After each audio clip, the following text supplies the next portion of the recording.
Dearest beloved, divine friends, family, brothers and sisters, welcome to another in RK's Guyana Free Media. And this is in the raw RK's Guyana Free Media. And I'm your host and your brother, Haji Dr. Roshan Khan. I had intended to do a bit of singing here today, this afternoon, or this morning as the case may be, this beautiful Sunday, the 7th. And I am experimenting at the same time with my new recording camera that dances with me or moves with me. But I had wanted to sing a few songs, but I'm having some issues with the laptop and the wire that connects into the sound system. So I thought so many things have been happening in the country, so many situations and concerns, that is a bit difficult at times to keep fully afloat or afoot. But so many things are happening, and I need to do my part. I need to fulfill my expectations of the RK's Guyana Free Media. Now, I'm looking here at today's Sunday the 7th, and a lot of people love my presentations, and they go to YouTube, RK's Guyana Free Media, they go to Facebook, RK's Guyana Free Media, and to our watch party, and they share. And so I'm looking at Exxon Mobil front page, friends. Exxon Mobil, US 67 billion. Exxon Mobil, US 67 billion in debt, intends to use Guyana to rescue itself. I keep on asking these people on these medias and in writing into the media if they are not ashamed to try to bring destruction to a nation and to fatten themselves. Obviously, whether it's human beings or corporations or nations, when you try to destroy another nation, you try to usurp the facilities of another nation, you try to steal and denigrate and destroy another nation, what do you expect, my friends and families? What do you expect? You must expect trauma, confusion, pain for your own selves, because there's something called divine sanction. Whether it's ExxonMobil, and I'm not an enemy of ExxonMobil. I personally believe, in the name of God Almighty, I personally believe in investment, but I believe in wise investment, much like the format established by former president and opposition leader for so many decades by conspiracy and rigging, Dr. Chetty Jagan, God bless his soul. We need foreign investment. We need foreign investment to partner with Guyanese. We need local investment, but it must have a human touch. It needs to have, friends and families, a human dimension. Let us be realistic. We cannot, these companies cannot just hope to exist and suck the life force and the energy out of a nation. And according to the Kaietuer news here, they intend to use Guyana to bail itself out of its international problems. So if it's having international problems and finance problems, it's because it's been doing too many bad things. And I tell this to my relatives, my children, my family. What the mouth and the mind and the heart puts out, that is what you receive. If you put out conspiracy, pain, and gluttonous, then that is what you will receive. Pain, gluttonous, unfilled gluttonous, unsatisfied gluttonous, and misery. In the end, as our Christian brothers will say, and the Bible says, that out of your mouth come forth your prosperity, or your success, or your destruction, and your descent into hell fire. Respects to my evangelical friends, brothers and sisters of the Christian faith. You have always been some kind of an inspiration, generally, in propagation and motivation in general. But the fact is, reality is, whatever the mouth says, whatever the mind conceives, if you're conceiving, yes, greatness to achieve things, but then you're conceiving conspiracy to denigrate and destroy a nation, then that is exactly what you will receive. And so I'm there on that. And I'm looking at even the front page, that's Kaietuer News viewpoint. Usually it's Glenn Lal's viewpoint. What is happening, the publisher? And he is saying what is happening with our oil is so dirty and stinking that it naga water for wash am. For that, we condemn and blame our political leaders. We hold them responsible for betraying the public's trust, and especially for licensing the barefaced plunder of our soil. And that goes, allegedly, according to the papers, to how the former government, directed by Mr. Harman and former President Brigadier Granger, to Trotman to just sign. And to sign away our patrimony, to bring in some investment, probably to pull wool over the eyes of the people. We don't know whether there was any other thing that might have been involved, skullduggery-wise, and it is suspected by the people. And I'm not saying that. It's suspected and alleged in the media and so on. Our leaders have sold us out. They have proven themselves unworthy of the respect of decent people. They have entered into secret deals behind the people's back. They deal amongst the highway robbery. They have given away our oil blocks to their friends and frontmen who will then unload these assets to the oil companies for private fortune. And if that happened, that is wrong. And again, one might gloat in the wealth and the money, but one will have to face the consequences. While the people are left empty-handed, regrettably, elements of our professional class and leaders of some of our representative organizations are giving tacit consent to this rascality. In other words, leaders in institutions, organizations, commissions, and so on, are allowing this rascality to preponderate or to exist and to grow. They're all part of the dirtiness, Guyana's parlor, which has enveloped our country. It has been this way for centuries. Foreign exploiters always find cooperating domestic stooges. That's true.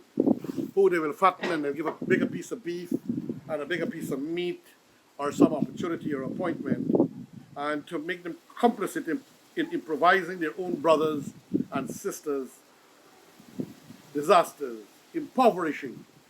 That would have worked good too. The people must expose and condemn all those who have jumped into bed with our leaders, who helped rape our country and destroy the dreams which we had for our children. I must say that the People's Progressive Party civic government, from what I have read and understand, is that they have inherited this rascality and this nonsensicality from the previous regime, which was made really to enrich a few of them, and they were going to sell the patrimony of our country and probably give a lot of parties and a lot of kind of a Bujubantan parties, that kind, at the National Cultural Center. And to the National Cultural Center, and to our stadium, and to just bribe people and give one man 5-6 multi-tiered salaries and women, so that they could have the good life while the people suffer the consequences, dear friends and families. Coming back to the article, with no backup equipment, Exxon will flare every time it does routine maintenance, the industry expert is saying. So we have known what is going on. Right now, Norway is still paying us. And I've been asking our government, and they're not listening, this government too, to follow the system or the techniques of Norway. What are they doing to manage? Bring in Norwegians, possibly, to invest or to manage our oil resources for a while, with some of our people to learn the tricks of the trade, because they seem to have the thing going right in the oil industry. Now, they keep on flaring. We might lose that money we are getting from Norway, a tremendous sum for our forests and our jungles. But if ExxonMobil continue this flaring every time their machine go dead and they don't ask permission, it is as if ExxonMobil owns the country and we don't have a say. And they don't ask permission of our government. And they make our government look so unfortunately weak. I know Barra Jagdeo, former president, Irfan Ali, Mark Phillips, the Prime Minister, Vikram Bharat, and so on. They're not weaklings, but they believe in a certain amount of diplomacy. But these people don't understand diplomacy. Friends and families, they don't know what diplomacy really is all about. So this is the reality that we are in and that we have to face. We have to use some brute force at times. Without backup on standby at its Liza Destiny floating production, storage, and offloading vessel, ExxonMobil will flare every time it has to execute routine maintenance. So every time they got to do that, they got to lock onto. And it will keep on flaring. They must stop the pumping. Completely stop it or have a backup system, a spare, so to say. The solution is to have a redundant backup or two smaller compressors, each with greater than 50% needed capacity working side by side, so you can have at least that amount of compression available should one go offline, the expert indicated to Kaietuer News. Exactly what I've just said. They should have two ladies working simultaneously to bring out the full amount that they're supposed to be allowed to flare. But if one falls, then the other will continue to work. And this is a technique that this expert is telling Kaietuer News. Their comments come on the heels of Exxon's increased flaring from pilot levels at its Liza 1 operation offshore, which the oil giant reported over a week ago. I'm tired of hearing that equipment is not working. And what the hell is having equipment with the kind of money you're spending and billing us, because ExxonMobil is charging us for every damn thing, including their toilet paper and the toothpicks and every other thing else. So why they can't have a backup system, or maybe the government might want to put it in place for the sake of our country and our nation, friends and family, brothers and sisters. Exxon finally came out to the press on Friday. We were given an update on their defective gas compressor, which had led to the increased flaring. Thanks to Kaietuer News and the other media and the pressure from the government and some from yours truly, in the raw RK's Guyana free media, they finally faced the press. The oil giant had stated that the technical team had removed the third stage compressor from the package enclosure on Destiny and was preparing it for transport on shore. The oil company further stated that an initial examination had determined that the unit had to be sent for repairs in Germany and expected to arrive there on February 9th. What kind of nonsensicality? Let's bring in the person from Germany. Bring in the person from Germany. Set up a little plant here to have it fixed. This is my opinion. The full extent of the damage will not be known until a detailed inspection of the compressor can take place at the workshop of the manufacturer, they're told.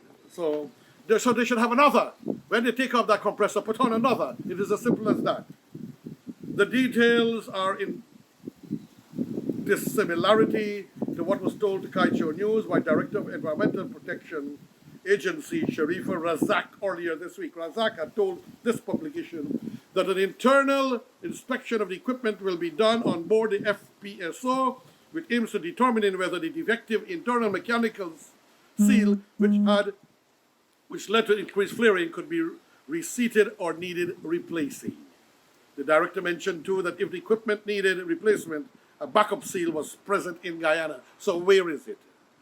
Maybe she was being misled.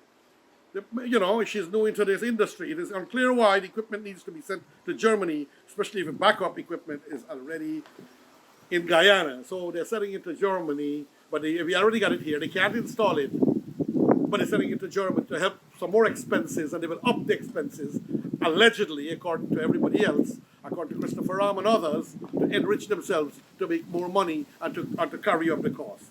This indicates that during the initial inspections, this would indicate that during the initial inspection of the gas compressor, faults that are separate from the defective seals were discovered by the technical team. So the technical people are saying now, the advisors, that they were probably other faults and they're just blaming the flaring. Efforts were made to ascertain those details from Razak, but to press time, this publication had received no response from her.